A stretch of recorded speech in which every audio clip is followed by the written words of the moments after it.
Talk Nerdy is brought to you by its sponsor AT&T, which provides IU students, faculty, and staff with personal cellular services at discounted rates.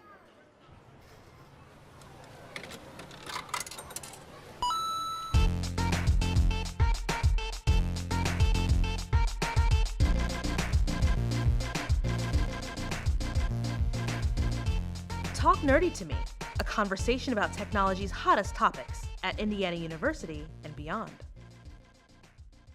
Welcome to Talk Nerdy to Me, a conversation about technology at IU and beyond. I'm your host, Janae Cummings, and with me as always are the Timon and Pumbaa to my Simba, Brendan Howell and Liam Bowling. Happy Valentine's Day, fellas. How's it going? Pretty good. Hanging in there. Busy season's almost over. Nice. 2 more weeks. Sorry we have to record on Valentine's Day, but there is no rest for the wicked. It's not my favorite holiday, so we're all right. Well, it's not most people's favorite holiday. It's kind of crap.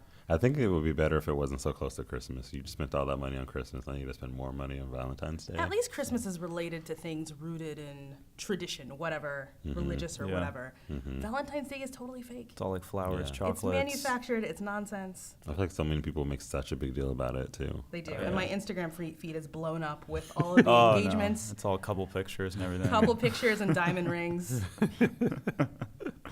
Whatever. Well, congratulations to you if you are engaged or have a romantic or relationship development on this fine day. The rest of us, for the three of us at least, we're just going to get brunch later and go on about our business. So our first bit of chatter is about Twitter, which is introducing a new timeline that will reorder tweets based on what Twitter's algorithm thinks most people want to see instead of the reverse chronological order that we're all used to. So basically, it's like a Facebook move. The Twitterverse had a massive tantrum. Celebrities threatened to quit Twitter altogether. There was a rest in peace hashtag. Twitter has a signal to noise problem, but I don't know if this fixes it. What do you think? This is tricky. I mean, Twitter's like entire beginning was like, it's chronologically ordered. You see exactly, what happened, and conversations kind of flow that way too. If like someone replies to your tweet, it happened afterwards, and you can kind of go back, and that's, I don't know, it's very interesting move. Because Twitter's all about what's happening now. And if I want to see what people thought, I don't know, a week ago, I go to Facebook for that conversation. It seems, I wouldn't say that Twitter's in its death throes, but this seems a little desperate to me. I would agree with that. I mean, like, I don't use Twitter anymore. I think I haven't really used Twitter since like 2011, something like that. And I mean, a lot of people still use it for news and for sports-related things like that. But other than that, everyone just goes to Facebook and Instagram for everything else. And so I think it is kind of a move, like how can we get our followers back or how can we get our users back? And I don't know if this is the way to do it because, I mean, I don't think that there's stuff that's really on Twitter that is the same, I guess, type of stuff or caliber of stuff that you would see on Facebook. So you go to Twitter. I think the live tweeting stuff is valuable for any sort of event. Yeah, but you wouldn't go to Facebook for that. You would go to Twitter for that. So I think they were used for two separate purposes, and now they're trying to make it similar to what Facebook is, and I don't know if that's the right direction. So since you haven't been on there since 2011, I know you use Twitter pretty regularly, and there was the while you were away feature. I think that kind of it's kind of a precursor to this, where you haven't logged in today, and it will show you maybe like a handful of tweets that have been, I don't know, somewhat impactful from your news feed. But otherwise, the rest of your stuff is there in the proper order. And I think this is supposed to not kind of replace while you were away. Is that how you're saying it? I don't know. I mean, it seemed like I saw someone who actually was who had the updated timeline, whatever you want to call it. And it's just, you see the times and it's like, oh, this happened 1 minute ago, 5 hours ago, 3 minutes ago. And you're like, this just doesn't make any any sense. So I don't know, the while you're away feature, I remember that coming out, and the way you could dismiss it is just refresh. So now whenever I open Twitter, I just refresh a bunch of times to get rid of it. Right. But I don't know how useful it is. It just seems to break up conversation. Even if you are trying to follow a live tweeter, you can go back and see what's going on. Now it's, this was important in that conversation. Here's the rest of your stuff. Oh, by the way, here's something else from that live tweeting event. Yeah. That was interesting. So if you go to like a person's profile on Twitter, does it keep their stuff in chronological order there, or does it still do it kind of the same way as Facebook, where they show what you think you want to see? I think it'll be chronological order in the profiles. It's just going to be the timeline. That's all about like your messed feed. up. Yeah. There was I saw a quote from his name is Paul Rosania. He was the project manager for the timeline. Then he left for Slack. Oh, God. But he's still passionately defending this because he worked on it. Yeah. And he says, as a quote, "If you miss any tweets, any at all, there will be just as much good stuff in there as there is in what you actually see. Delivering some of that by pushing down something else this is like a word salad, is guaranteed to give you a better experience, not by principle, just by math." Okay. That's like a lot of words for just saying like, yeah, we just rearranged it all. Yeah. I mean, And you can deal with it because math. yeah.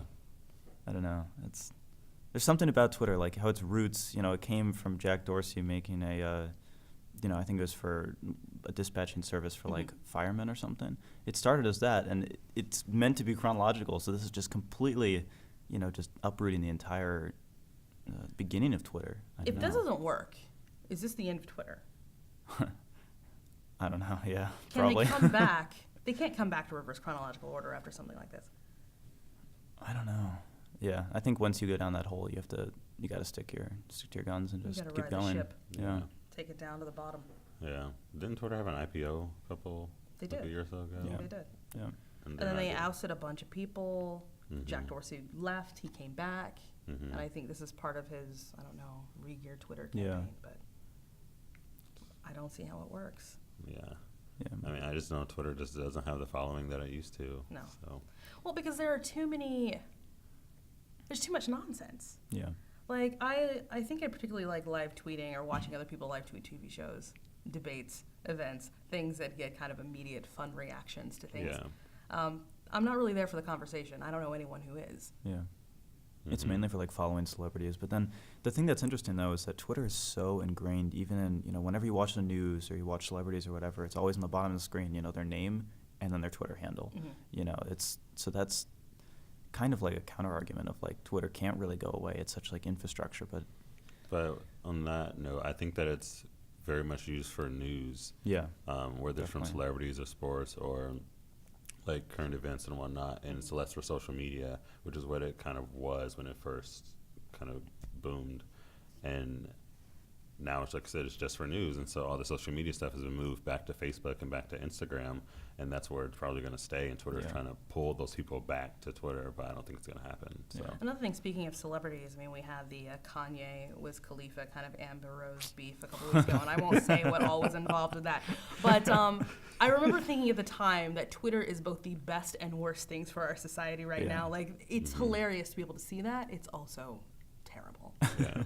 Like, There's this TV show called The Internet Ruined My Life or something like that that's coming out, and a lot of it's about people who put something on Twitter or Facebook or whatever, I think mostly Twitter, and it's supposedly ruined their life. So, I mean, There was one girl, do you remember, she was a PR person. She was traveling, I think, to South Africa. Made a remark about, I'm in wherever now, I'm not going to get AIDS. No, Oh, it whoa. was terrible. Whoa. It was awful. It was bigoted and inflammatory. That's heated.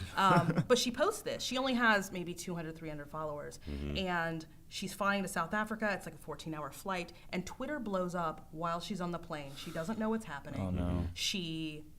Her job ends. Like her company finds out, they're waiting to fire her when she lands, and Twitter is carrying on. Like, I can't wait to see this woman land and find out her Yeah. life has been obliterated. Like, there are people at this airport, I think in maybe Johannesburg, waiting for her to land because they knew she was coming off this plane. yeah. And her life was torpedoed. And now I think she's still in PR in New York, but at a very kind of low-ranking, sad place. Yeah.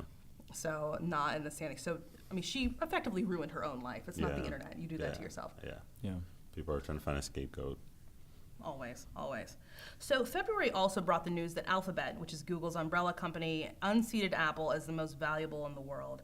Apple has held this position for 3 years, but its stock is shedding value. There are a lot of concerns about iPhone growth. iPad sales are dropping, and Apple also expects year over year for its iPhone sales to decline for the first time since 2007. So, the market's losing confidence in Apple's ability to generate value going forward. Like, does this matter? I think so. Apple's always just been so innovative with almost everything they've done, but lately, over the last couple of years, like, they just haven't. Like, all the stuff that's been added to the new iPhones has been stuff that Androids have had for years. I mean, the operating system changes like one thing and then they call it new. Like there's not been anything that's just like wowing people anymore. But people still buy. Because Yeah. it's Apple. And we've talked because about they're- this many times. Like, it doesn't matter what happens, people still buy into that Apple cachet. Mhm. I mean, I do just because, like, there are things I really like that Apple does. Like, for instance, iMessage is probably like one of the biggest things for me, being able to text when I don't have service, when I'm using Wi-Fi, being able to respond on my laptop or my iPad when my phone's in another room or on my watch and stuff. And so I like how all of that's integrated. And I mean, there's other features too about my MacBook that I just really love. And by those things, I still think that Apple just is slacking. Like they just don't give me enough anymore. But since everything I have now is Apple related, then it's just kind of hard to pull away from it. But could you slowly pull away, do you think? I mean, it's always hard. You can't quit cold turkey, I guess, on Apple, the Yeah. addiction that's Apple. But, you know, you get one product and then another and another and another. Yeah. Could you move away from Apple? I mean, iMessage though, like honestly, Yeah. probably not. It's so tough. Thebomb.com. Yeah, but it's interesting seeing like how Wall Street kind of reacts to, the main difference between Google and Apple I find is that Google is like really open about what they're working on. You know, they're Mhm. working on cars, they're working on Google Glass, they're working on like floating balloons with the internet and a bunch of other things. But then Apple, you don't really know about what they're doing until they just reveal it and they start selling it.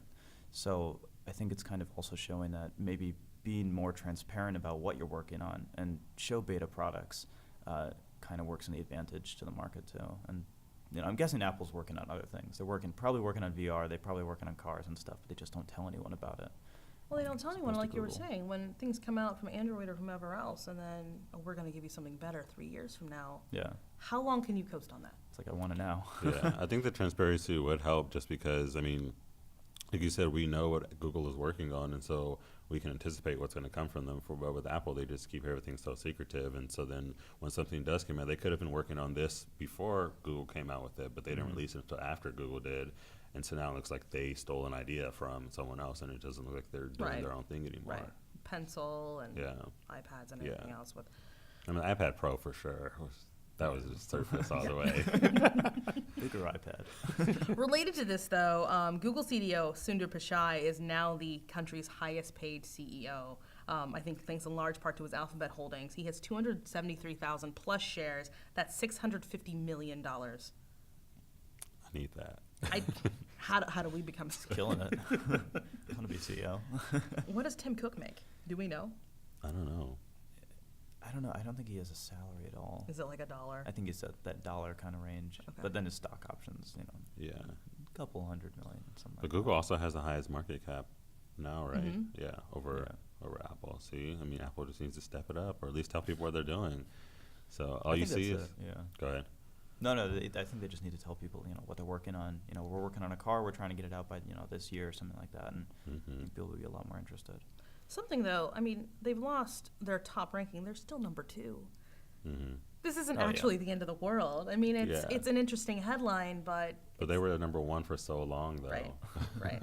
That's true. For so long. But I mean, I just think they need to just, like you said, be more transparent and come out with stuff before other people. That was what they did. Like the In the iPhone very was the beginning. first like touchscreen smartphone, Yeah. and now they've fallen behind on that, and everyone else is just surpassing them with the technology they're putting in the phone. Like, why do we not have wireless charging in the iPhone yet? Like, why? Why do we not it in a have? couple years, and it'll be Yeah. a big event. Then there'll be something new.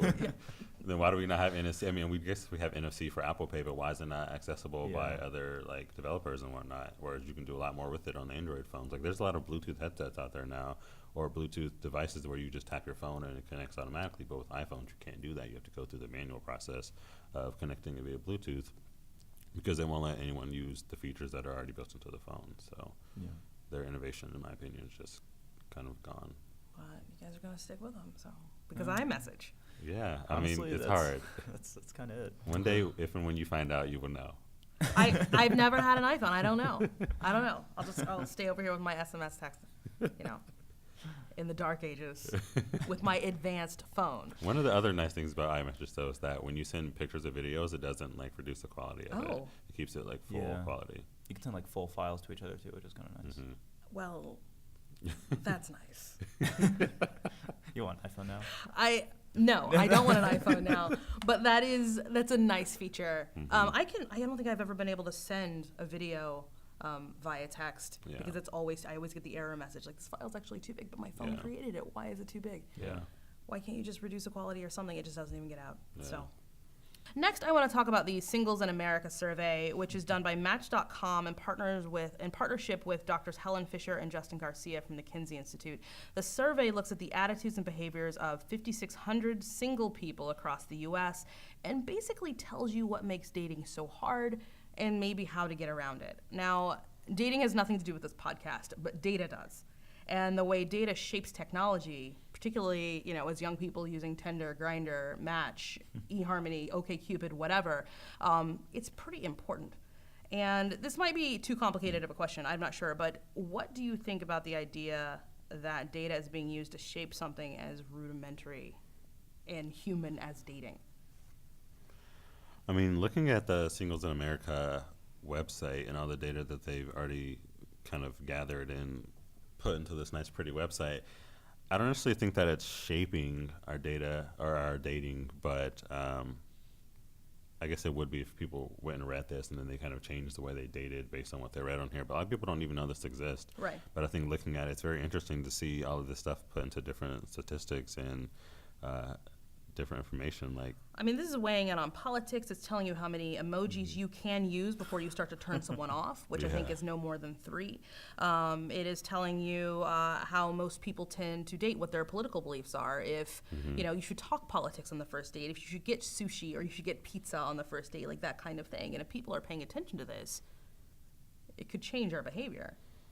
I mean, I think it's nice too because, I mean, if you think about a lot of, I guess, modern day people's dating lives, like dating isn't really a thing anymore. I mean, a lot of people just have like the little side pieces here, side pieces there. No one's in like a really full committed relationship. It's all about getting your money and all that good stuff. And I think if people actually paid attention to this this website and the different things that would make them get the second date or what would be more successful for them, then maybe dating would become a thing anymore and people would actually enjoy it again. So I don't think dating is dying. I just think the No. way that we date It's different. is different Yeah. than it has been. We meet online where it's not stigmatized anymore to meet someone on a service the way it was just 5 or 10 years ago. But I mean, we still go out and we still go through those motions of getting ready and going to dinner or doing a thing and then going out somewhere else later. And is he going to call me back? Is she going to call me back? That kind of thing. Yeah. So I think what's like really interesting about this data is that, I mean, they made like an awesome kind of website and infographic and everything, but the fact that now Match Group, Tinder, and Match.com and all of them can take this data and then give better recommendations for people when they're trying to find people that they might like. Right. And that's like really interesting data. If they know things about you, for example, if they know that you use a lot of emojis, you could make it match you up with someone who maybe uses a lot of emojis too. Or, it says like, what was it? You're less likely to date if you use the term like on fleek and more likely if you say Netflix and chill, like things. Brendan things would, like that. would disagree with that. But then, maybe matching up with someone who uses on fleek more than Netflix and chill or something like that. But it's interesting what you can do with this data. Now it's available. Well, I didn't know that the survey existed until recently, and it's just fascinating to me. It's been going on for 6 years, and I've not used Match or whatever, but I'd be curious to know how they're taking this data and implementing it in their technology, because I think everyone in this room has been on Tinder or whatever to try to make some manner of connection. So I don't know. It's just very interesting. I'd like to see more about that. Let's take a quick break and kick things over to Ross for just the tip. Thank you, Janae, and hello again, everyone. Since we last spoke, I moved to a different department in UITS called Collaboration Technologies, and that means I have a fresh and exciting basket full of new things to talk about. One of the first things I learned about is called Kaltura. It's hard to encapsulate in a few words, but it's like a mobile recording studio plus YouTube. You can walk up to any machine anywhere, make a recording using any cameras or microphones attached to that computer, and your recording is saved online for you to review, edit, and share however you like. You could record a group meeting for a class, or record yourself practicing a speech, maybe record an important event for your student organization. Anything you can bring a laptop to can be recorded and distributed through Kaltura. And there's no software to install. You do all of this from a web browser at talknerdy.iu.edu. By the way, that's Kaltura, Kaltura. It doesn't need to be a fancy camera either. It could just be the built-in webcam on your MacBook. It could even be a lab computer with a webcam. And if you don't mind installing a small bit of software, Kaltura can also capture your desktop, so you could record a PowerPoint or demonstrate a website alongside your video and audio. I mentioned these recordings are automatically uploaded. You never have to manage a file or worry about disk space or try to back it up anywhere. It's just instantly waiting for you on the Kaltura website. Another big deal in my new department is video conferencing. A lot like Skype, but free and without some of its limitations. Folks at IU use this every day to meet with colleagues across campus and across the world. If you ever need to host a video conference, maybe for a class project or a job interview, you can get started in the knowledge base, kb.iu.edu. Just search for video conferencing, all one word, and you'll see instructions on setting up your own virtual meeting room. We also have a slick new service we're trying out called Zoom. It's similar to our existing video conferencing setup, but with a real slick interface and a few extra bells and whistles. If you like trying new things, you can sign up for the pilot project at next.iu.edu.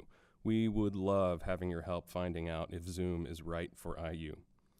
If you need help with anything I've mentioned today, the best place to go is the IU Video Help Desk at 856-2020 or cthelp@indiana.edu. That's C like collaboration, T like technologies, help@indiana.edu. If you use Link Messenger or Skype for Business, you could also just shoot us a message at CTHelp. Fun new stuff, Janae. Back to you. Thanks, Ross. So moving on to our sad trombone, we have two of those blowing today. And the first is Facebook. Their efforts, as we all know, they want universal connectivity. Everyone on the planet should be online. They started this with it was first internet.org, I think, changed the name to Free Basics. They just completely struck out in India. It was banned there as a ruling that supports net neutrality. Apparently, Free Basics violates neutrality by favoring some services over others. Mm-hmm. If you're going on a colossal quest to connect the world and you can't get India, where does this go? Pretty good chunk of the world. The problem, it's so interesting that Facebook and Google have the same problem of they have almost connected everyone who has the internet. Mm-hmm. They need more people, so they're going to give out more internet to get more people. But yeah, the whole India thing, it's kind of disappointing. But why favor certain services or certain sites over others on Free Basics? I think it was something along the lines of Facebook will always load extremely fast, but then there's a slow lane for everything that's not Facebook. But Facebook's giving it for free, so it's kind of isn't that okay? But I mean, they give them access to the stuff that they want. I guess there it is right there. They give them access to the things that they think people should have access to, like the news and the weather and stuff like that. Yeah. And if other websites that are, I guess, a luxury to other people who actually do pay for their own internet are loading slower because Facebook is giving this away for free, I don't think that's really anything bad. Now, if this person is paying for the internet, obviously you shouldn't limit them to what they can go to. But since Facebook is giving this away for free, I don't think it should be banned because of that. Yeah, I think India's their government's probably looking at this in the long term of all right, so if our entire population relies off this free service, what's the future going to be like? Mm-hmm. The internet's going to be very restricted, and Facebook potentially could be the only ISP in all of India. But for now, though, I don't think it makes sense to ban them. If we're talking long term, also, you're thinking about countries like China, which extremely restrict their internet. Do you want a service like Facebook determining what your people are able to see, and what do they put on those sites that load faster than the others? Yeah, it's weird that. I guess it's weird to me that government agencies are regulating what you can and cannot view on the internet. I know in China, Google is blocked quite a bit, and there's a lot of IU students who have UMail, which goes through Google, and when they're back home in China over the breaks, they can't view their email at all, so they never get updated stuff for classes. If they have bills that they need to pay while they're overseas, they can't pay them because they don't get the information from their Gmail account, stuff like that. And I just feel it does more bad than it does good. So now you're banning Free Basics in India. So now your people who relied on that service don't have it anymore. So now you have to figure out how to get them the internet again. Was there anything in the news about India having some manner of alternative to this? I didn't see anything. Not that I saw. But I mean, it seems like Yeah. you banned something, but here's what we've got. Yeah. You know? Or at least before you ban it, you should have another like go-to plan. I think they probably just came out with the typical PR statement of like, we're working really hard on trying to get more people to have the internet. Like, But not this internet. yeah, This internet is bad. it's too Yeah. free. We're working on something good. And a lot of people probably loved it too because it was like the only internet they had. Yeah. Yeah, yeah. Yeah. Our other sad trombone today, Disney, which just posted a 28% increase in quarterly profit, thanks, I think, in total part to Star Wars: The Force Awakens, is getting hammered in the market. And it comes down to 4 letters, ESPN. That is the crown jewel of Disney's TV empire.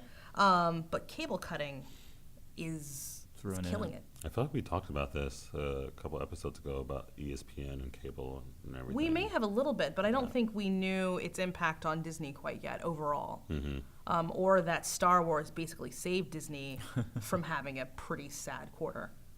Yeah, but that's only short term. What's going to happen in the long term? More Star Wars movies. Well, maybe that's why they're pumping him out one a year. Yeah. Honestly, I would not be surprised. I think that's why. You know, they made a great investment though. I think they bought it for what is it, 4 or 5 billion Yeah. or something. They Yeah. already made like a Well, billion that's probably back. why George Lucas is crapping Yeah. on it. He's like, oh man, I was sitting on this gold mine. But yeah, ESPN, it's like everyone doesn't want their cable box anymore. They're not willing to pay Comcast or Time Warner like $100 a month or something ridiculous. And now all that money's not going to ESPN. So No, and I mean, ESPN, and this is nothing to do with technology. I just think the quality of ESPN has fallen dramatically probably over the last 10 years. It's just not fun to watch anymore. You know, I want to watch sports. I don't want talking heads screaming at me, screaming sound bites at me. Yeah. So I don't really watch ESPN anymore unless there's an actual contest, but I will watch Star Wars all day. oh yeah, yeah. I think the problem with ESPN is that there's just way too many ESPN channels. And you're sitting here paying for all those different ESPN networks, but you only need like 1 or 2 that people actually watch. And so if they divest some of those other channels or just get rid of them, then maybe they could save a little bit of money and pull themselves out of the red with a little bit of that. But the little bit of a bummer about the extra channels is they show sports that people don't normally see, right? They're Yeah. showing gymnastics and softball and, I don't know, horse riding or lacrosse or whatever. Things that probably could use the exposure, or a lot of women's sports like women's basketball. Those things never make it to, The major ESPN channels. yeah. Yeah, that's true. It's almost like we want kind of like a pick and choose your sport almost thing, and then you can see everything about that sport. But Or maybe like the main ESPN channel just shouldn't be so focused on basketball and football. Just show some of those other things on there and just kind of be more inclusive. But that's your bread and butter. And that's where you get all, Yeah, but those things are that's also where you get your shown on- Coors drinking, oh yeah, chips eating people that Yeah. fund all of your advertising. That's true. I don't know. it's a tricky situation. It's like lose-lose, honestly. Like, I don't know. I would like to see how this impacts Disney long term. I mean, if you take Star Wars out of it, and it seems like investors may. I mean, Star Wars is a gimme. Mhm. What else are you going to give us? Yeah. Same with Apple. Yeah. I mean, both of their stock prices are dropping, so. yeah. So, last thing, there was news that Verizon has Wi-Fi calling. Is this impacting you, I thought? Yeah, and the latest like beta of iOS that's coming out, it's gonna be released to the public like really soon. They do Wi-Fi calling now, which is for Verizon like whoa, you know, that's a cool thing for AT&T. They had it for a while, but now when you're at home or you know in like a basement or something like that, and you don't have any service, you can still call if you have Wi-Fi, which is kind of small but like kind of cool. No, it's great. I think it's kind of cool because like T-Mobile was the first to really introduce like Yeah. all around Wi-Fi calling, and now I think for T-Mobile you can even be overseas and use your Wi-Fi calling to make calls and text. So you don't need to be on a T-Mobile network. You just No. need Wi-Fi. Right. Yeah. Yeah, and that's one of the T-Mobile's big advertising things they did last year, and then AT&T came out with Wi-Fi calling back in October of 2015, which is good. I haven't used it yet, but haven't it's used nice it. that it's there. Because sometimes you are like in places like, especially on campus, like a lot of the places there don't have like good service in there, so you connect to Wi-Fi and then bam, you have Wi-Fi calling and texting again. I don't know if Sprint has it. I don't really care if Sprint has it, but now that Verizon All has it 3 of their too. subscribers. But it's just nice. I mean, sometimes, like, I remember one of my apartments, when I lived in the Village at Miller Park on the west side, like, there was, like, 1 or 2 AT&T bars, and only, like, iMessage just saved me because I was at home on Wi-Fi, and that's the only way I could communicate was that way. But now they have Wi-Fi calling, so now I can make phone calls and stuff all the time. So I don't know. I think it's cool that the big carriers are using it now because they realize that it's something that people actually can use. And AT&T's had the little AT&T, I forget what it's called, it's like a little wireless router you get. It's from like a them. booster or something, Right. right? Yeah, but and gives it connects to your internet at home and it gives you full service at home, but you only can use it at home. Yeah. And I forget what it's called, but Like now femtocell or something. yeah, Yeah. 3cell or something like that. I don't know. But now that they have Wi-Fi calling, that kind of eliminates that. You don't have to worry about making that box anymore. And there's only certain phones that can use it, though, like basic iPhones Yeah. can use it. Of course. Of course. I'm sure that list will expand. I'm sure. That Slowly. brings us full circle. So with that, I bring this episode of Talk Nerdy to Me to a close. If you have any feedback, questions, or want to say hi, you can reach out to us online at talknerdy.iu.edu, on Twitter at talknerdy.iu, and via email at nerdy@iu.edu. On behalf of Brendan, Liam, Ross, and our production crew, this is Janae Cummings. Thank you for listening. We'll see you again in March. Say goodbye. The first thing is the dawn.